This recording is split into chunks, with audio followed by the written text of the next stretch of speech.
آپ نے حدیث علماء سے بارہا سنی، حدیث طویل ہے۔ آقا کریم معراج کی رات گئے تو وہاں مختلف لوگوں کو مختلف عذابوں میں مبتلا دیکھا۔ کسی کی انتڑیاں کٹ کٹ کے گر رہی تھی، کسی کا منہ چیرا جا رہا تھا، کسی کی زبان لوہے کی کینچیوں سے کاٹی جا رہی تھی، کسی پر کھولتا ہوا پانی ڈالا جا رہا تھا، کوئی جو ہے وہ سرانڈ والا گوشت کھا رہا تھا، کسی کے جسم میں لوہے کی میخیں ٹھونکی جا رہی تھی۔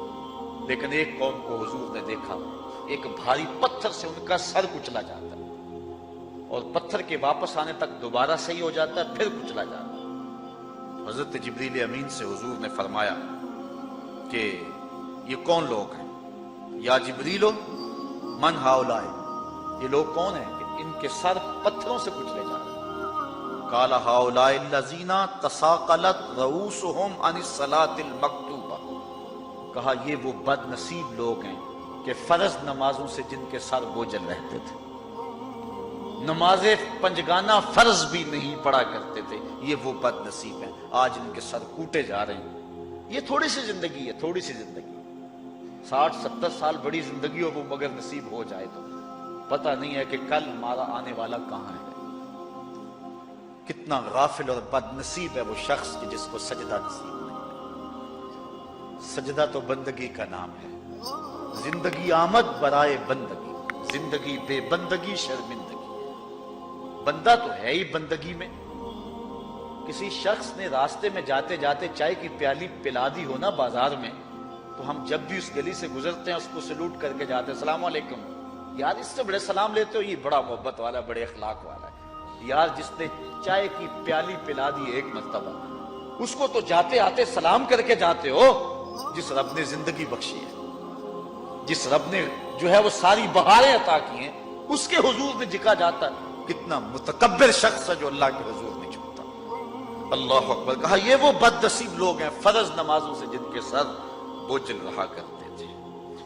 اللہ اکبر۔ حضور نبی رحمت صلی اللہ علیہ وآلہ وسلم نے ارشاد فرمایا، نماز چھوڑنا تو خیر بہت بری بات ہے، جو شخص نماز پڑھتے ہیں لیکن جماعت سے نہیں پڑھتے۔ فرمایا میرا جی چاہتا ہے کہ اپنی جگہ کسی اور کو کھڑا کروں اور جوانوں کا ایک گروہ ساتھ لوں، اور جو لوگ مسجد میں نماز پڑھنے نہیں آتے ان کے گھروں کو آگ لگا دوں۔ رحمت للعالمین آقا فرما رہے ہیں کہ ان کے گھروں کو آگ لگا دوں۔ کتنا غصہ ہے ان لوگوں پر کہ جو مسجد میں آ کر نماز نہیں پڑھتے، اور جو پڑھتے ہی نہیں، اس دور میں تو کوئی تھا ہی نہیں کہ مومن ہو نماز نہ پڑھتا ہو۔ اللہ اکبر۔ تو مومن نماز ہی پڑھتے تھے، تو اگر کسی سے گھر میں نماز پڑھی گئی تو فرمایا میرا جی چاہتا ہے۔ آج نماز تو نماز رہی، ہم کو تو جمعہ بھی نصیب نہیں ہے۔ کتنے لوگ ہیں کہ جو پابندی کے ساتھ نماز جمعہ بھی نہیں پڑھتے۔ حضور کا ایک فرمان سنیے، آقا کریم نے ارشاد فرمایا، من ترک الجمعۃ ثلاث جمع متوالیات فقط نبذ الاسلام وراء ظہرہ، جس نے بغیر کسی عذر کے 3 جمعے چھوڑ دیے، اس نے اسلام کو اپنی پشت کے پیچھے ڈال دیا، اس نے پرواہ ہی نہیں کیا اسلام کی۔ اور ایک حدیث کے لفظ ہیں، من ترک ثلاث جمعات من غیر عذر کتب من المنافقین، جس نے بغیر کسی عذر کے 3 جمعے چھوڑ دیے، اس کا نام منافقوں کی فہرست میں لکھ دیا جاتا۔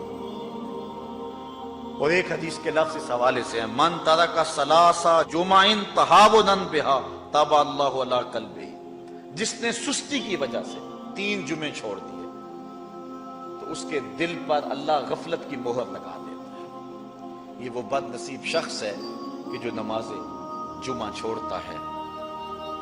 حضرت ابن حجر نے الزواجر کے اندر ایک روایت لکھی ہے، وہ فرماتے ہیں جو شخص نماز ترک کرتا ہے اس کو بہت ساری رسوائیاں ہیں۔ وقت اتنا طویل نہیں ہے کہ ایک ایک چیز کو تفصیل سے بیان کرو۔ وہ کہتے ہیں پہلی بات تو یہ ہے کہ اس کی عمر میں برکت اٹھا لی جاتی، دوسری بات اس کے چہرے سے صالحین کا نور اتار لیا جاتا، تیسری بات وہ کوئی بھی عمل کرے اس کا ثواب نہیں ملتا اس کو، یہ دنیا پر اس کو سزائیں ہیں۔ چوتھی سزا دنیا پر اس کو یہ ملتی ہے اس کی دعائیں قبول نہیں ہوتی، اور 5ویں سزا اس کے لیے یہ ہے کہ اس کے لیے جو نیک لوگ دعا کرتے ہیں ان دعاؤں کا حصہ اسے نہیں ملتا۔ مومن نیک سحری وقت اٹھ کے دعا مانگتے ہیں اللہ پوری امت پر کرم کر دے، تو یہ بھی امت میں شامل ہے۔ دعا اللہ والے کی تو قبول ہوئی، لیکن اس کا حصہ نکال دیا گیا، اس کا حصہ نیک لوگوں کی دعاؤں سے نکال دیا گیا۔ اور جب وہ مرنے لگتا ہے نزا کے وقت 3 اس کو سزائیں ملتی ہیں، ایک تو بھوکا مرتا ہے، دوسرا پیاسا مرتا ہے، تیسرا ذلیل ہو کے مرتا ہے۔ اور قبر کے اندر اس کو 3 سزائیں ہیں۔ حضرت امام ابن حجر کہتے ہیں ایک تو اس کی قبر تنگ کر دی جائے گی، حتیٰ کہ ادھر والی پسلیاں ادھر اور ادھر والی پسلیاں ادھر۔ دوسرا اس کی قبر میں آگ ڈالی جائے گی، جو اللہ کے حضور نہیں جھکتا اس کی قبر اس لائق ہے کہ اس میں آگ ڈالی جائے۔ اور تیسری اس کے اوپر ایک اژدہا مسلط کر دیا جائے گا جس کا نام ہے شجاع الاقرع، اور جب وہ ڈنگ مارے گا تو 70 گز تک وہ شخص زمین میں دنس جائے گا، اور وہ مسلسل یہ ڈنگ مارتا رہے گا۔ اور کہا کہ 3 سزائیں اس کو حشر میں پہنچے گی، ایک تو اس کا حساب سختی سے لیا جائے گا، اور جس کا حساب سختی سے لیا گیا وہ بچ پائے گا، حساب سے بچے گا وہ جس سے اللہ صرف نظر کرے گا۔ اللہ اکبر۔ ایک تو اس کا حساب سختی سے لیا جائے گا، دوسرا اللہ تعالیٰ جل شانہ اپنے قہر و غضب کا اس پہ اظہار کرے گا، اور تیسری اس کو سزا یہ دی جائے گی کہ اس کو جہنم میں ڈال